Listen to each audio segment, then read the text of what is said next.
북한의 박승원 상장이 망명했다는 보도가 최근에 잇따랐었는데 오늘 북한이 사실이 아니다라고 부인했고 우리 통일부 당국자가 사실이 아닌 것으로 본다는 입장을 조금 전에 밝혔습니다. 두 분을 초대했습니다. 문성묵 위원 그리고 김광진 위원 두 분 나와 있습니다. 어서 오십시오. 예, 안녕하십니까. 박승원 상장이 남북 국방장관 회담 때 차석 대표로 왔었다고 하고 사실상 기정사실처럼 받아들였었거든요. 망명했다는 것을요. 그런데 오늘 통일부가 이렇게 공식적으로 부인했다는 것은 사실이 아닐 가능성이 매우 높다는 걸로 봐도 되는 겁니까?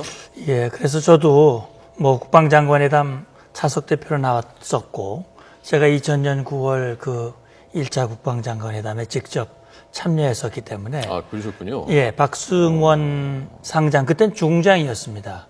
중장이요? 예. 중장. 중장. 예, 그럼 우리로 말하면은 투스타, 예. 소장급입니다. 아, 중장 위에 상장이군요. 그렇죠. 예. 북한군 계급 중장이면 우리 계급으로 소장입니다. 예. 12이고요. 그때 당시 차석 대표였고, 총참모부 부총참모장이라고 하는 직함으로 나왔던 것으로 기억이 되는데, 네. 그래서 그 사람에 대한 보도가 나오면서 저도 이 사람이 정말 들어왔나? 그게 사실인가? 예. 라는 생각을 했었고, 또 며칠 그 보도가 나오고 한 며칠 지났지 않습니까? 예. 그래서 이게 거의 사실이겠구나라고 생각을 했는데 지금 오늘 통일부에서 공식 사실이 아니라고 얘기를 했고 또 북한도 거기에 대해서 강력 반발하면서 구체적으로 마식령 스키장에서 지금 일하고 있다. 예. 이런 언급을 하고 있는 것으로 봐서 현재로서는 그 사실 여부를 좀 더 지켜봐야 되지 않을까 하는 생각이 듭니다. 네, 북한에서 부총참모장에 대해서 황당무계한 악담을 하면서 체제 불안정서를 유포하고 있다라고 지금도 부총참모장인 겁니까? 그러니까? 지금 북측에서 저렇게 그 직함을 언급한 것으로 봐서는 예. 아마 그 직함을 유지하고 있는 것이 아닌가 하는 생각이 드는데 제가 최근 정보는 확인해 보지 않았습니다. 그때 만나셨을 때는 대화를 해보시거나 좀 어떤 인물인지 살펴볼 만한 기회가 있었습니까? 예, 물론 박승원과 제가 직접 대화를 나누진 않았습니다만, 네. 물론 회담장 안에서 이제 같이 앉아 있었고 주로 국방장관 회담은 수석 대표 간의 언급을 주로 하기 때문에 당시 우리 국방장관 조성태 장관과 북한의 인민무력부장 김일철 차수 예. 이 두 사람이 이제 주로 언급을 했고 박승원은 회담 내내 거의 언급한 일이 없습니다. 예. 그리고 주로 이제 실무에 접촉해서 공동보도문을 협의하는 과정에서도 박승원은 참여하지 않았었고요. 그랬군요.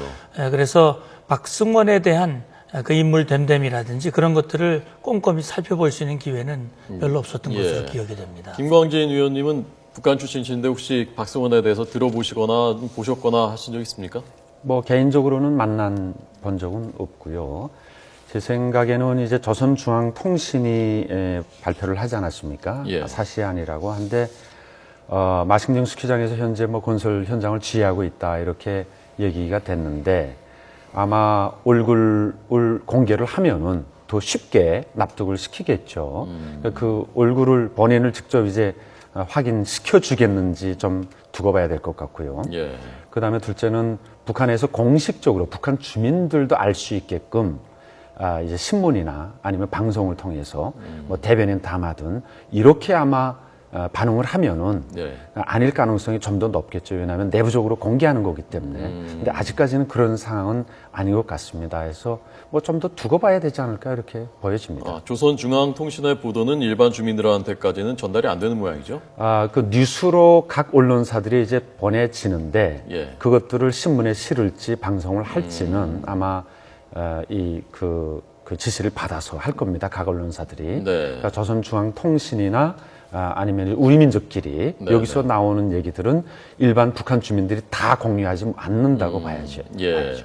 원래 마식령 스키장에서 그 스키장 건설을 했었고 마원춘하고 같이 했었고 마원춘이 숙청되는 걸 보고 충격을 받아서 탈북을 했을 것이다라는 보도까지가 나왔었던 거죠. 그랬었죠. 그러니까 마식령에서 일했었다는 것은 원래 그 과거에 일했었다는 것까지는 확인이 됐었는데 지금 북한은 지금도 일하고 있다. 거기서 마식령에서 열심히 그렇죠. 일하고 있는데 웬 소리냐 이제 이런 얘기고요. 그 장군님께서는 사실의 가능성과 그래도 여전히 좀 봐야 될 가능성 어느 정도로 보십니까? 지금? 예, 지금 이제 우리 정부가 공식적으로 부인을 했기 때문에 네. 그걸 뭐 사실이라고 지금 말하기에는 좀 부담스러운 측면이 있습니다만 그것이 사실이 아니기 때문에 아니라고 하긴 한 것인지 네. 아니면 정말 북한이 말했듯이 고위장성이 탈북을 해서 망명했다면 그것은 역사적으로 처음 있는 일이거든요. 우리 쪽으로 온 것은. 예. 뭐 이 황장엽 씨가 온 적은 있었습니다만 현역 장성이 우리 쪽으로 이 탈북 망명한 전례가 없기 때문에 네. 그것은 북한 체제로서도 대단히 충격이 큰 일일 것이고 또 사실은 러시아를 통해서 만약에 들어왔다는 보도들이 있었는데 그런 것이 결국 우리 한러 관계, 북러 관계 어떤 외교적인 문제 또 남북 관계에도 미칠 영향들이 있을 것이고 특히 그 사람뿐만 아니라 그 사람과 관계되는 가족이나 또는 관련자 이 여러 가지 그 파급 영향들을 생각해 봤을 때 이 사안이 굉장히 중요한 것이고 그래서 이것이 지금 사실로 확인되는 것은 여러 가지로 미칠 사안들을 고려했을 때 그런 걸 고려해서 정부가 그렇게 했는지는 지금으로서는 알 수가 없습니다만 네. 현재로서는 정부가 그걸 사실이 아니라고 얘기를 했고 북한이 아니라고 지금 부정하고 있는 상황이기 때문에 네. 일단은 그 사실을 더 주목해서 봐야 되지 않을까 봅니다. 예. 사실은 처음에 한 신문이 일간지가 보도를 했을 때 우리 정부가 시인도 부인도 하지 않았거든요. 그래서 워낙 민감한 문제이기 때문에 이런 경우에는 시인도 부인도 하지 않으면 대체로 사실인가 보다라고 이제 그 다른 언론들이나 또 국민들은 그렇게 받아들이는 좀 관행 같은 관리 같은 게 있었단 말입니다. 그래서 그냥 기정사실처럼 했었던 것인데 알려졌었던 것인데 지금 며칠이 지났는데 지금 그 사실이 아니다라고 한 것은 이건 어떤 배경으로 봐야 될까요? 글쎄요. 그래서 저는 이제 정부에서 그렇게 아니라고 발표할 때는 나름대로 여러 가지를 고려해서 아마 그런 발표를 했을 것으로 생각이 되는데 네.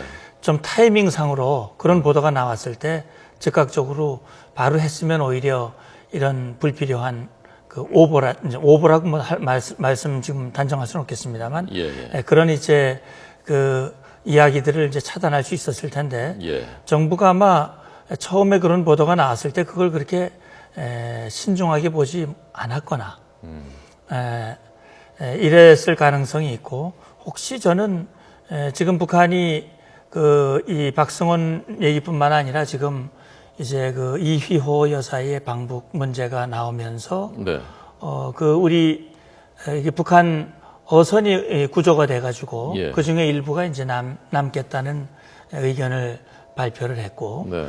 그 사실에 대해서 북한이 상당히 반발을 하면서 네. 다 보내지 않는다면 이휘호 여사의 방북도 그건 확정된 것이 아니다라고 예. 무산될 가능성을 언급을 하고 이제 그런 발언을 했단 말이죠. 그래서 우리 정부로서는 남북 관계에 미칠 여러 가지 파장이라든지 그런 것들을 고려해서 그렇게 했는지는 지금으로서는 어떻게 단정해서 말씀드리기는 좀 어려울 것 같아요. 예. 오늘 북한이 현영 처형에 대해서도 사실이 아니다라고 부인을 했단 말입니다. 그렇다면은 만약에 이것이 사실이 아니라면 지금 이 박승원 상장의 망명이 사실이 아니라면 그것도 사실이 아닐 가능성도 있는 것 아닌가 그렇게 해석을 할 수도 있는 것 아닙니까?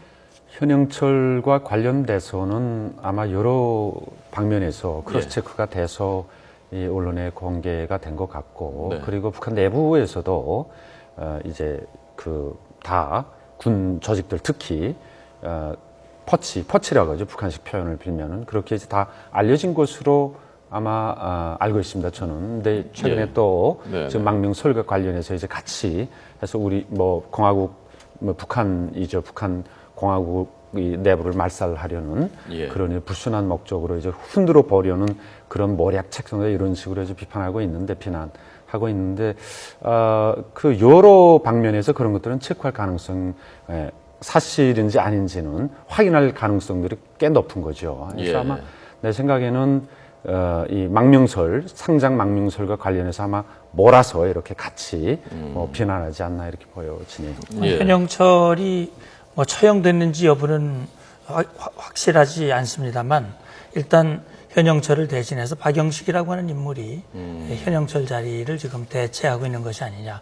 최근에 일련의 그 수행 장면이라든지 이런 것들을 봤을 때 그렇게 보여집니다. 어쨌건 지금 사라진 건 맞는 거죠? 그렇죠. 나타나지 않고 있는 거죠, 공식석상에서요. 그렇죠. 네, 인민무력부장이 교체가 됐고 정치국 조직부국장 하던 사람이 이제 부장이 됐죠. 그리고 북한이 부정을 한다면은 이제 그 인물을 보여주면 되는데 뭐 동영상으로든 아니면 사진으로든 근데 그런 것들이 좀 안 하는 거 봐서는 이제 문제가 있는 거죠. 예.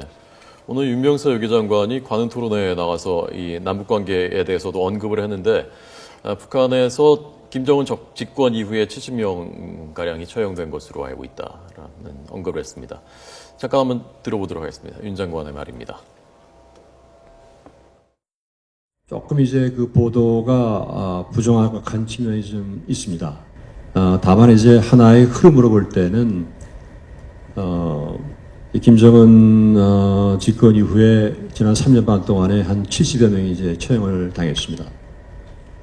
그 김정일 이제 위원장 당시와 비교하게 되면 같은 기간에 한 10여 명 정도니까 거의 한 7배 정도로 이제 처형한 수가 증가가 됐기 때문에 뭐 지극히 이례적이라고 볼 수가 있습니다.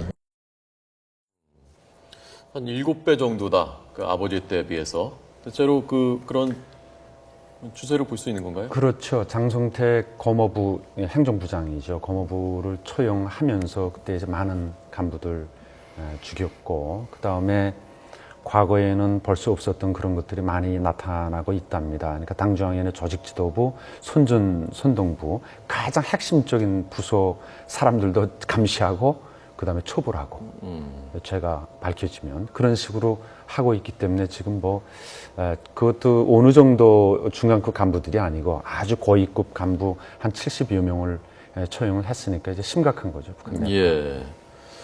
전체적으로 어쨌건 이 박승원 상장건이 사실이 아니라고 하더라도 북한 엘리트들이 매우 동요하고 있을 가능성, 매우 공포를 느끼고 있을 가능성은 뭐 그것은 그대로라고 볼 수 있는 거죠. 예, 그렇게 생각이 됩니다. 그러니까 그런 공포 정치를 통해서 김정은 1인 지배 체제를 확고히 하는 그런 효과가 있을는지는 모르지만 전반적으로 그 북한 내부 엘리트 특히 김정은을 보좌하는 참모진들의 언로가 막히고 결국 모든 것들이 김정은 한 사람에 의해서 좌지우지되는 그것이 결국 북한의 이 정책의 불안정성하고도 연관돼 있지 않나 그런 생각이 듭니다. 예. 자, 이희호 여사 방북에서는 좀 북한이 어떤 메시지를 보내거나 거기서 좀 뭐가 풀리거나 그럴 가능성이 어느 정도라고 보십니까, 두 분은?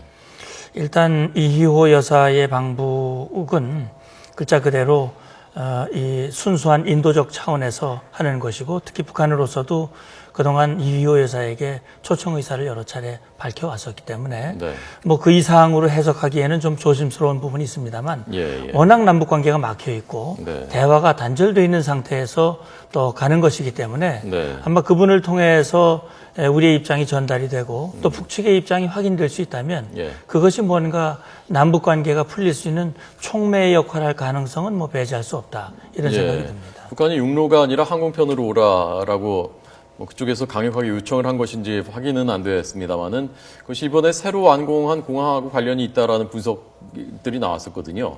뭐 어느 방송사에서 얘기가 됐는데 이제 자기네 최고 존엄을 모독한다느니 아니면 이제 방북을 막으려고 한다느니 이런 식으로 이제 대응을 하고 있는데 뭐 구체적으로 다 보는가 봐요. 우리 정편들 나오는 그 프로. 그러니까요. 다 보나 봅니다.